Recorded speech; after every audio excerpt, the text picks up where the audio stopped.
Pemirsa seri pemahaman Skriptura yang saya kasihi dalam Kristus Yesus, kita akan membahas seri SPS keempat yang mengambil tema Kitab Hagai. Pada bagian ke-18 ini, kita akan membahas khotbah ketiga secara khusus pada pasal 2 ayat 16 sampai dengan 18. Hagai pasal 2 ayat 16 sampai dengan 18 berbunyi demikian.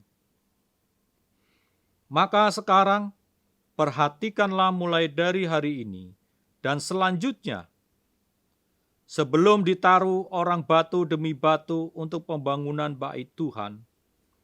Bagaimana keadaanmu? Ketika orang pergi melihat suatu timbunan gandum yang seharusnya sebanyak 20 gantang, hanya ada 10. Dan ketika orang pergi ke tempat pemerasan anggur untuk mencedok 50 takar, hanya ada 20. Aku telah memukul kamu dengan hama dan penyakit gandum, dan segala yang dibuat tanganmu dengan hujan batu. Namun kamu tidak berbalik kepadaku. Demikianlah firman Tuhan.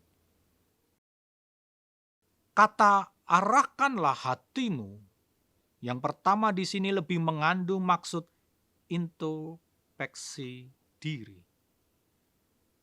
Dan kemudian dipertegas dengan pertanyaan introspeksi, bagaimana keadaanmu? Perintah untuk introspeksi diri ini harus dilakukan umat sebelum ditaruh orang batu demi batu untuk pembangunan bait Tuhan. Artinya, sebelum pembangunan dilanjutkan kembali. Jadi di dalam membangun bait suci, sebelumnya umat harus telah introspeksi terlebih dahulu mengenai motivasi dan keadaan diri. Ketika orang masih hidup, bergelimang dosa, atau memiliki motivasi yang salah tentang pembangunan bait suci, atau juga membangun bait suci karena terpaksa, maka alih-alih mendatangkan berkat, justru hal seperti ini yang mendatangkan hukuman Tuhan. Pada ayat 17 sampai dengan 18 dijelaskan bagaimana Tuhan menghukum umatnya. Hukumannya merupakan tanda kasih-Nya agar umat dapat bertobat dan kembali kepada hal yang benar dalam kehidupan. Dua idiom yang memiliki makna yang sama disebutkan oleh Hagai untuk menggambarkan hukuman Tuhan, yaitu yang pertama, ketika orang pergi melihat suatu timbunan gandum yang seharusnya sebanyak 20 gantang, hanya ada 10. Yang kedua, ketika orang pergi ke tempat pemerasan anggur untuk mencedok 50 takar, hanya ada 20. Kedua idiom ini memiliki makna yang sama. Di dalam menanam gandum di ladang, seorang petani pasti akan mengharapkan hasil gandum yang banyak dan baik. Sebagai misal, seorang petani mengharapkan 20 gantang. Tetapi kenyataannya, hasil tidak sesuai dengan harapan. Karena hasilnya hanya 10 gantang saja, maka pasti petani itu akan kecewa. Yang kedua, seorang produsen anggur telah membeli anggur dari petani dan akan memerasnya untuk kemudian difermentasi menjadi minuman anggur. Sebelum memeras, tentu ia memiliki harapan tentang hasil perasan yang banyak.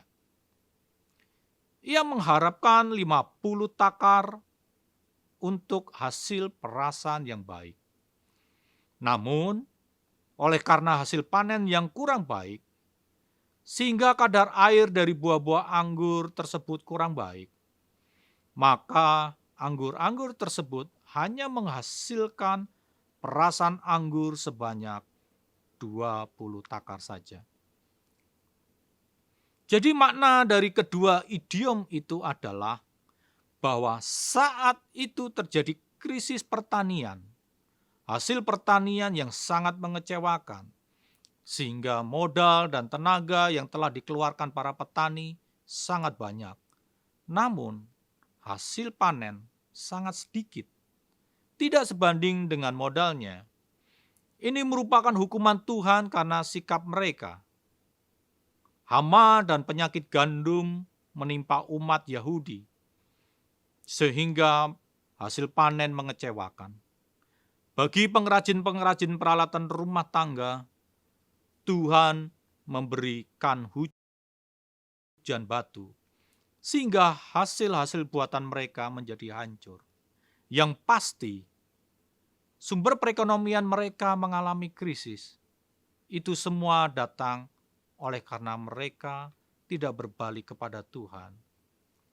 Mereka tidak mau bertobat kepada Tuhan. Jika hidup kita tetap bergelimang dengan dosa dan tanpa pertobatan, maka hukuman Tuhan pasti akan menimpa kita cepat atau lambat. Soli Deo Gloria.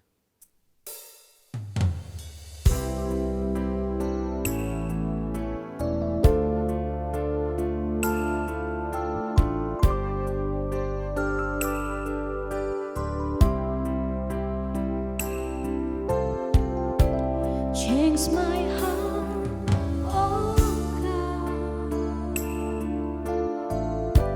make it ever true. Change my heart, oh God, may I be like you. Change my heart, oh God, make it ever true. Change my